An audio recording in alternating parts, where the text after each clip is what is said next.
سے میری مراد یہ ہے کہ فوجی اور سیاسی قوتوں کا کلیش نہیں ہونا چاہیے، فوجی اور سیاسی قوتوں کا تال میل ہونا چاہیے. So to me that is military democracy. more important question یہ تھا آپ نے بھی ذکر کیا اس وقت جو the youth that is out on the street جو youth آ رہی ہے ریجن سے اس میں امپریشن یہ ہے کہ جو کشمیر کی اب لیڈرشپ ہے میرا گیلانی صاحب they're not under their control. So the question is کہ اگر نیگوشیٹنگ کی بات آتی بھی ہے اور جس طرح آج بات ہوئی کہ کشمیری لیڈرشپ شامل ہے which Kashmiri leadership are you talking about? They are not listening to Gilani Sahab, they are not listening to people. ایسا نہیں ہے. دیکھیے جتنے یوتھ سڑکوں پر آئے ایک دن پروگرام دیا گیا کہ اسٹوڈنٹس آئیں گے، اس دن میجورٹی اسٹوڈنٹس کی تھی. دوسرے دن کال آئی کہ طالبات آئیں گی، اس دن میل ممبر آپ کو کتنے کم سڑکوں پر ملے، اس سے فیمیل اسٹوڈنٹس آئیں. تیسرے دن آیا کہ دکاندار آئیں گے، اس دن آپ کو کوئی وکیل زیادہ دکھائی نہیں دیے. چوتھے دن آیا کہ ٹریڈ یونین آئے گی، آپ کو ٹرک ڈرائیورز کی ایسوسیشن سڑک پر نظر آئی. یہ تاثر بالکل ٹھیک نہیں ہے کہ لوگ ڈسپلن میں نہیں ہیں. لوگ الٹیمیٹلی پولیٹیکل لیڈرشپ کے ڈسپلن میں موجود ہیں. البتہ یہ ہے کہ تحریک کا دائرہ اتنا وسیع ہو چکا ہے، اتنے کرنٹس اور کراس کرنٹس اس کے بیچ میں آ گئے ہیں کہ تحریک کے ساتھ جو ریزسٹنس موومنٹ والی فورسز ہیں، جو تحریک کے حق میں کام کرنے والی قوتیں ہیں، ان کو الٹیمیٹلی تحریک کی بات کرنا ہے. اور جب ساری اسٹیٹ کی بات ہوگی تو تحریک کے باہر کی جو قوتیں ہیں ان کو بھی اس کے ساتھ ایسوسیٹ کرنا ہے. اس میں مسلم اور نان مسلم کا بھی جھگڑا نہیں ہے.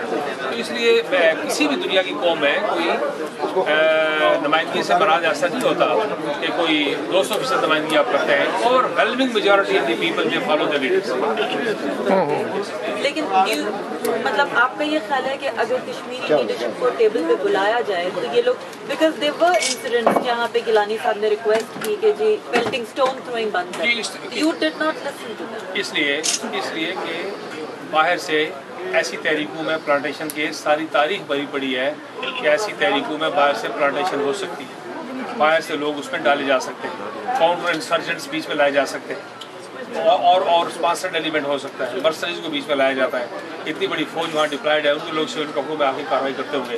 لیکن بائی اینڈ لارج اگر آپ دیکھیں تو تحریک کا اصل کریکٹر ہے، جو اوریجنل فائبر ہے اس کا، وہ پوری طرح انٹیکٹ ہے. نان ملیٹنٹ، ان آرمڈ اور ریزسٹنس موومنٹ ہے. یہ تحریک جو ہے اس کا یہ کریکٹر سارے ہندوستان کے اندر اس کی جو مارل ویلیوز ہیں ان کو ایکسیپٹ کیا جا رہا ہے. اور ہم شکر گزار ہیں کہ ہندوستان کے معروف دانشور بھی اس بات کو پوری طرح ایکسیپٹ کیے جا رہے ہیں کہ کشمیر کے اندر چلنے والی تحریک جو ہے اس میں ملیٹنسی کا اور اس میں دہشت گردی کا اور اتحاد پسندی کا کوئی ذکر نہیں ہو رہا. اور یہ بھی ذکر نہیں ہو رہا کہ کسی مخصوص جماعت رنگ نسل کے کارکن کر رہے ہیں، بلکہ یہ ہے کہ پوری نسل اس میں شامل ہے، دوسری نسل شامل ہے.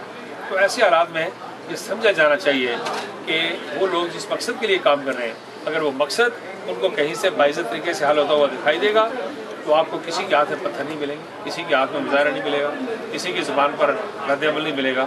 اگر کل پتہ لگ جائے کہ ایک دروازہ آپ نے کھول دیا ہے جس سے گزر کر تحریک آزادی اپنے منطقی انجام کی طرف جا رہی ہے، لوگ آپ کے ارادی کی منزل کی طرف جا رہے ہیں، بس ٹھیک ہونے سے اوور ویلمنگ میجارٹی اس کو جوائن کر جائے.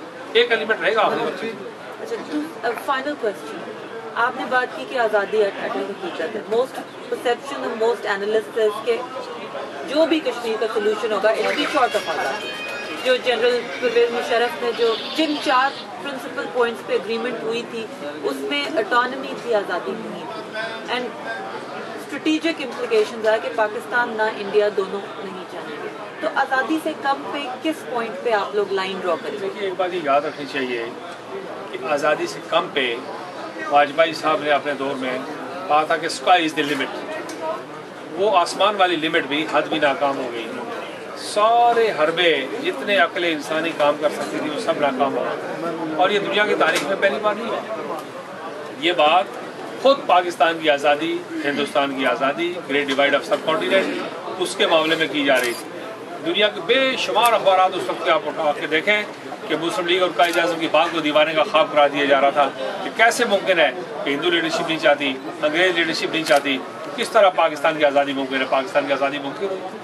پاکستان کو کمزور کر کے کہا گیا کہ یہ نہیں ہو سکتا، ایٹمی قوت بن گیا۔ سینٹرل ایشیا کے بارے میں تاثر یہ تھا کہ ان کو کبھی آزادی نہیں مل سکتی، ساری ریاستیں آزاد ہو گئی۔ ایسٹرن یورپ کے بارے میں تھا کہ کبھی انفلوئنس سے نہیں نکل سکتے، آزاد ہو گئے۔ تو یہ ایسی بات کو تاریخ میں پہلی بار نہیں ہو رہی کہ پیشور باتیں بظاہر جو ناممکن دکھائی دیں، جب ساری قوم over whelming majority of the people جو وہ ڈیسائیڈ کر لے، ایک بات کا فیصلہ کر لے، اور پھر اس فیصلے پر قائم رکھنے کے لیے خدا بھلا کرے ہندوستانی فوج کی بھی بڑا کنٹریبیوشن۔ اگر کہیں کوئی ریکنسیلیشن کا ٹیمپرری دروازہ کھلتا ہے، کوئی ڈائلاگ کی بات شروع ہوتی ہے، تو آپریشن اور سپریشن جو ہے اس میں اضافہ ہو جاتا ہے۔ تو اس کیفیت کی موجودگی میں، ان سارے شواہد کی موجودگی میں یہ بات پورے اطمینان سے کہی جا سکتی ہے۔ اور پھر میں نہیں کہتا، یہ بات ہندوستان کے کمانڈر ان چیف نے کہی ابھی 2-3 ہفتے پہلے اخبارات میں چھپی ہے۔ انڈین کمانڈر ان چیف نے کہا کہ فوج اپنا کام کر چکی ہے، اب سیاستدانوں کو اپنی ذمہ داری سنبھالنی چاہیے۔ اس کا امپلائڈلی مطلب یہ تھا کہ فوج اب ناکام ہو چکی ہے، فوج اس سے زیادہ کچھ نہیں کر سکتی، اس سے زیادہ انسانی جانیں نہیں لے سکتی، وہ بھی انسان ہے۔ تو ہندوستانی کمانڈر ان چیف کا بیان بھی اگر موجود ہو، آل پارٹیز کانفرنس بھی ناکام ہو، سوائے بی جے پی کے اور انتہا پسند تنظیموں کے، اب سارے ہندوستان میں ایک احساس پیدا ہو رہا ہے کہ کشمیر ہندوستان کے ساتھ نہیں رہ سکتا۔ اب جب نہیں رہ سکتا تو پھر نیا جو نظام ہے اس کو ورک آؤٹ کرنے کے لیے دنیا بیٹھے گی۔ تو صرف ان کے سامنے ایک سوال ہم رکھیں گے کہ ایسا حل دریافت کریں جس میں ایریٹنٹس میکسیمم ریموو ہو جائے۔ اگر ایریٹنٹس آپ نے باقی رکھنی ہے، چنگاریاں سلگتی رکھنی ہے، تو پھر تو کسی وقت بھی وہ چنگاری جو جوالا بن سکتی ہے۔ اس لیے اگر وہ ختم کرنی ہے تو پھر آزادی کا مطلب وہی ہے، جس طرح پاکستان کو آزادی ملی اس کا مطلب یہی ہے کہ ہندوستان کو آزادی ملی، اور اس کا مطلب یہی ہے کہ کشمیری کی غالب ترین اکثریت جو ہے وہ اپنے مستقبل کا فیصلہ کرے۔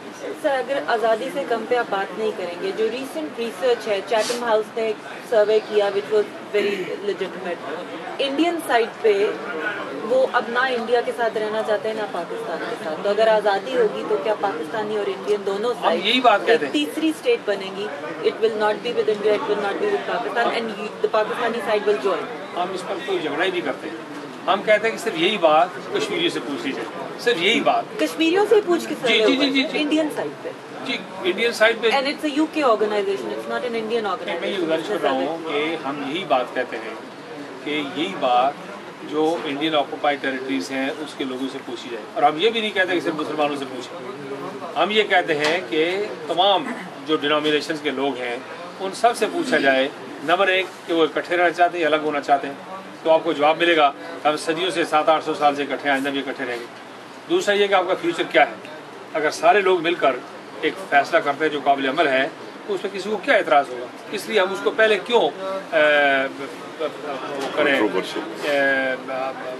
اندازے بیان کرنے کے بجائے ہم ایک پروسیس کو سیٹ کرنا چاہتے ہیں، ایسا پروسیس جو ٹرانسپیرنٹ ہو اور جس میں کشمیری کی رائے معلوم کر لی جائے، اور اس کو ہندوستان پاکستان کشمیریوں کو عالم برادری کو کسی کو اعتراض نہیں ہونا۔ میرا صرف ایک سوال ہے صدر صاحب، ابھی جس طرح کہ بان کی مون کی تقریر وہ اسٹیٹمنٹ کا حوالہ دیا گیا، OIC کے اپنے اسٹیٹمنٹ کا کہ کافی مطلب حوصلہ افزا اسٹیٹمنٹ ہے کشمیر کے حوالے سے، تو ان حالات میں صدر اوباما جا رہے ہیں نومبر میں انڈیا، تو آپ سمجھتے ہیں کہ صدر اوباما انڈین حکومت سے کشمیر کے حوالے سے کوئی کسی قسم کی کوئی بات کریں گے، یا ان کے اوپر اس طرح سے امریکی صدر کو اس طرح سے مطلب یہ کہا جا سکتا ہے کہ بھئی وہ انڈیا سے بات کرے، یا وہ انڈیا کو کسی قسم کی وہ؟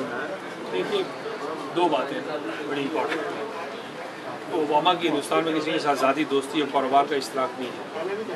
امریکن سسٹم جو ہے وہ رائے عامہ کا احترام کرنے والا نظام ہے، اور اوباما بڑے پاپولرلی الیکٹڈ لیڈر ہیں۔ یہ جس رائے کا میں ذکر کر رہا ہوں وہ اسٹیٹ ڈپارٹمنٹ نے اور وائٹ ہاؤس نے جانے سے پہلے ان کو ہندوستان کے چوٹی کے دانشوروں کی رائے، اتھینٹک آراء جو ہیں وہ ان تک پہنچ چکی ہوں گی۔